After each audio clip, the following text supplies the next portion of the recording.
Oh, okay. Okay. That is so true. You guys have got me fully sussed, I'll tell you that. No, I feel like all my friends would say categorically no. Hello, I'm back. It's been a while since I've sat down and filmed a video like this. I hope you have been enjoying the studio vlogs. For now, I have seen so many of these videos going around, so we're going to do an assumptions video, and not gonna lie, I was terrified asking for this question on my Instagram. If you don't follow me on my Instagram, make sure you do, because then you can get involved in any sort of interactive parts of my videos. But I am not mortified by what I have been sent. Most of them are actually really nice. I think that says a lot for the community that I've kind of grown on Instagram and on here, obviously. So it's been really, really nice. There are some that are very true. Without further ado, let's get juicy, shall we? You don't really have many friends that you've stayed in touch with except Jade. Okay, so I definitely don't have many friends. I think that's like a subconscious choice of my own, because I was burnt a lot in the past with old friendship groups, so I've sort of made sure that I've got a close-knit group. I'm really bad at keeping in touch with people. I will take my half to that. Take my half?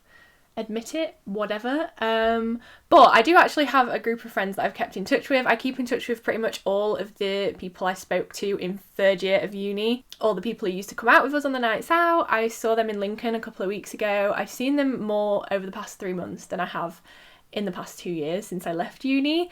So yeah, I still keep in touch with my friends. I just don't vlog with them because I don't really vlog like my day-to-day life anymore. I vlog more. I'm trying to keep things separate. So I still am in touch with my pals.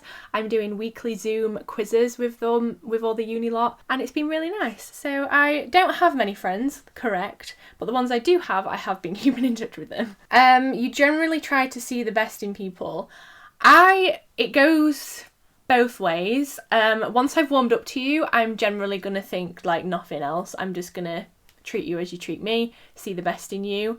But once you kind of cross my level of trust, or I lose a little bit of respect, I'm never going to go back to 100. I'm always going to remember what you did that made me think that, which I don't know, I suppose forgive and forget is a thing, but I find it really hard to do stuff like that unless you like really make me believe that you have like made up for what happened or whatever. But yeah, I like to see the best in people, and I think a lot of the time that has been the reason why a lot of friendships haven't worked out, because I'm a bit of a pushover sometimes, and although I am very selective with my friends, there have been instances where my friends have treated me like rubbish and I let it happen and I don't really see it happening. So also my lipstick is going really weird.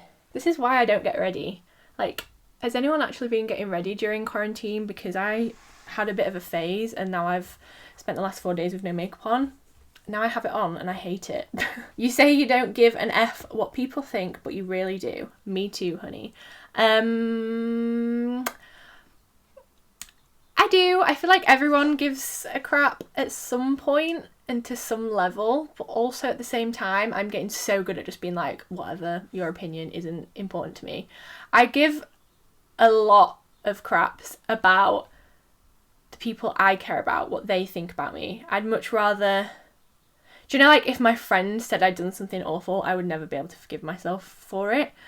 But if a stranger on the internet decides to tell me that they don't like X, Y, and Z about me, goodbye. I don't need you in my life. Probably gonna mute you. To be fair, I don't think I've ever said I don't care, because I do, but I don't care as much as I used to.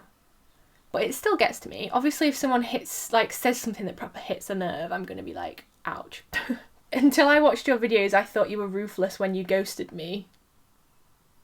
You're shy meeting new people. I definitely am. I'm very socially awkward. I'll either go one way or the other. I'll either be like overly friendly and to the point of being probably annoying, and then I go home and overthink it, or I'm really shy and I don't really get involved in the conversation. It's generally depends on, do you know, like if there's like that dominant person in the conversation that's quite loud and like takes over, then I'll let them. But if they're like everyone in the group is quiet and like a bit shy and the conversation's awkward, I sort of take it upon myself to be the loud one. So it depends on the situation. But yeah, I am quite shy. I hate, like, The few events I've been to, I hate networking. I need to go with like a confident friend who will just like go up to people and be like, oh, hi, how are you? And once I've like got past the initial hi, how are you? What do you do? What's your name? Etc. I'm all right. I can chat to you for a while. But it's the initial like social situation. I do not like that at all. You're an angel, the exact same on and off camera. Met you last year, so no, it's true. Oh, see, you guys were so nice. Just wanted to say that you're amazing. I'm like partly reading this to make myself feel better because I've been having a tough time, as we all have. And it just blows my mind that people actually think this about me, because I am that kind of person that like just thinks everyone hates me all the time. Oh, okay. You dumped your ex before your previous ex because he was too boring. That was not the reason. But in hindsight, I now know what I do not want. Let's say that, shall we? Moving on. You're very comfortable being yourself, which is something we all need to do more of. Do you know what? I am very good at like being body positive, and I'll post things, and I've posted photos of like cellulite and stuff, but I really do struggle with my own body image as well. And I think I'm a lot more body positive and confident online because I know I have control over how it's seen to a certain extent. Like, I'll upload photos of my cellulite, whereas previously I probably would have like edited it out or taken another photo. But I'm also still not going to put a photo on that makes me feel like rubbish. So I like that I have that little bit of control. And it's the same with my videos, I guess. You know, like when people used to pick up my vlog camera and vlog for me or get bad angles of me, I didn't mind that because I know at the end of the day the camera comes back to me, I have the control, and I can edit out the bits that I don't want people to see. Whereas like if I'm in a situation like, for example, being in a bikini or something, or in the garden, I've got so used to wearing like long sleeve shirts again, so I'm getting really conscious of my arms and my back, because I do get acne and stuff on my arms and my shoulders, and that's a really big source of like a lot of my insecurities. And when I get anxious, I pick my skin, so it doesn't help. So although I am comfortable in myself to a certain extent, it's still a work in progress. I'm getting a lot better with sharing ideas, and not ideas, like sharing my thoughts. I'm okay with saying it, but I'm not necessarily at the stage of being okay with showing it. So I like that I can like embrace the things that I want to at my pace, and I have control over it. You would like to try working for a company even though you like working from home. That is so true right now. Honestly, in my head right now, I was thinking this before lockdown. If you follow me on Instagram, you might have seen stuff about this on my stories. I feel like I've mentioned it. But basically, I am just getting really bored being at home by myself all the time, and I feel like I've got to that stage in my life, which I do every so often. I need a new challenge. And although I can set my own challenges, obviously the nature of my job, and although I love my job and I'm earning money and it's fine and I'm very happy with my situation, I just need something else. I'm very much the person that needs a new challenge. So I'm thinking maybe get a part-time job. I don't want to just get a part-time job that doesn't like stimulate me. Like, I could happily go and get a job in Tesco, or I don't know, like in a shop, a clothing store when they all open. But I want something that's going to challenge me. Like, I know obviously that would be challenging in different ways, but I want something that would challenge like my skill set, like my design skills and all that. So hopefully I can look for like a part-time design job or a creative job or a social media job, something that involves me having to go to a place of work so many days a week. Recently I'm toying with the idea of getting a full-time job, but I know that's what I've never ever wanted, and I feel like maybe the isolation is just driving me insane a little bit, because I feel like I'm going to hate that as soon as I do it. So yeah, I don't think I'm going to get a full-time one, but I'm not going to lie, it has crossed my mind. So yeah, I definitely do want to try working for a company. I feel like it's something I need to do to like develop my own skills, get a new base of friends, get a new career path going. I don't know. You feel the need to justify to your audience why you're not working, and then in brackets it says you shouldn't. I do. I am my own worst critic, and I am a huge workaholic, and that was one of the assumptions as well, a workaholic. I am indeed, but I am also on the flip side, very lazy. Honestly, it's one or the other. There's no in between. You are a messy drunk. When I go out to get drunk, when I'm in the mood, I am a messy drunk. I have been in the past. But I don't get drunk very often. I don't really have a reason to. I don't really drink socially. Like, I don't really drink just to have a drink.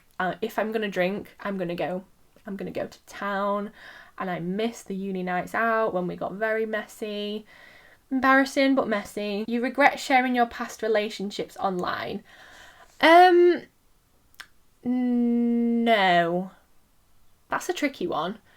So my most recent relationship, I very much kept quite separate. I didn't separate it completely, like he wasn't a secret, because it's just too exciting. Like, in the moment, I'm so happy. I want to shout about it to the world. It's fun. I want to share him. I'm having a great time. So I don't regret sharing it because at the time it was right. Looking back, it is awkward. Like, I am that person. I will go down my social media and I will delete you from it. That's just going to happen. And yeah, I find it weird. So yes, when I've broken up with people, I'll literally go down and find it really awkward. But I don't regret it. I think my first relationship when I was at uni, I regret sharing so much of, because there were situations like we'd had an argument and then I was vlogging that day, so I still had to vlog. It just puts you in a weird situation, but I've learned from it, so I don't really regret it. Oh well. You're in no rush to move out. You want to save money. Yeah. There is no more answer to that other than, yeah, definitely. You tend to overwork yourself and not know when to take a break. You guys have got me fully sussed, I'll tell you that. You're worried about whether freelance will work in the long run. Yes. I feel like every freelancer is. But yeah. You're actually such an amazing person with such a kind personality. I can definitely be a bit of a bitch. I think my spirit animal is actually a cat, and I don't really like cats. I don't hate them, but I prefer dogs. But I think my spirit animal is a cat. You know when they like want attention when they want it, and if it's not on their grounds, they don't like it, and they're a bit sassy. That's me.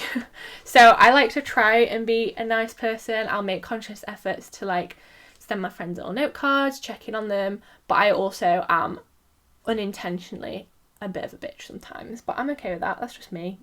Okay, let's do a couple more. Let's try and find some good ones.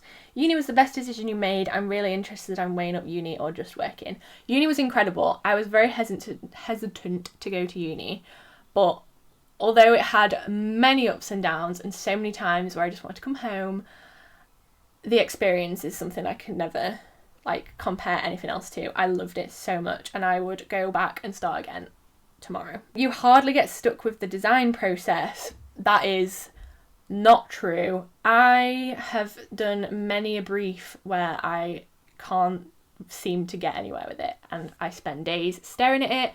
I'll create something, I'll delete it, I'll create something, kind of like it, wake up the next day, hate it, start again. It's a lot. I just seem to chop out those bits because no one needs to see me having a crisis. You and your mum are really close, like she's your bestest pal. She is my bestest pal. So is my dad.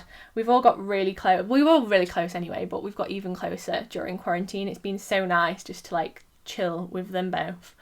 Really make a connection. We've been playing badminton in the garden. We've like, I don't know, I love them a lot. You are actually a party animal. Okay. No, I feel like all my friends would say categorically no, unless I'm in the mood. When I'm in the mood and when I've decided tonight's the night to have a party, I am the queen of getting everyone drunk and making sure everyone's having a good time. I'll talk to everyone. I'll be probably very annoying. I'll get the Prosecco pong out. Our uni nights out used to be incredible. Me and Matty used to make mojitos. So good. But on the flip side, there were some nights when they all went out and I didn't. I stayed at home because I'd rather be at home in my pyjamas. So I'm most definitely not a party animal. I'm a selective party animal. Okay, and the last one, I've been babbling way too long in this video, but I'm very much enjoying reading these. By the way, thank you for being so kind, everyone. Honestly, I was expecting it to be savage and I asked you to be savage. Either the people that want to be savage didn't want to do it, or I am just an angel. Please don't think I was being genuine when I just said that. Okay, last one. You give a lot of time and energy to others, but don't always get the same back. That is true. I feel like everyone's done that. You know, like when you give someone your everything or give someone a lot and they kind of give half back, it's a bit like, oh. And I'm such a trier, like I'll just try again and then it takes me a while to get the hint. So it stings because I'm like, but I've done all this and I want to be friends and I like to think that I'm a nice friend, so why can't you be a nice friend? But that's not how it works. So yeah, that's happened, but that is life. I know who my true pals are, and I'm very thankful for them. Thankful for my family, thankful for the situation I'm in right now. Thank you to everyone who's working so hard during all this. You're doing amazing, and don't worry if you are like me and doing very little, because that's all you can muster the strength for at the moment. I understand. But yeah, I hope you've enjoyed this video. Hopefully it distracted you for 20 minutes.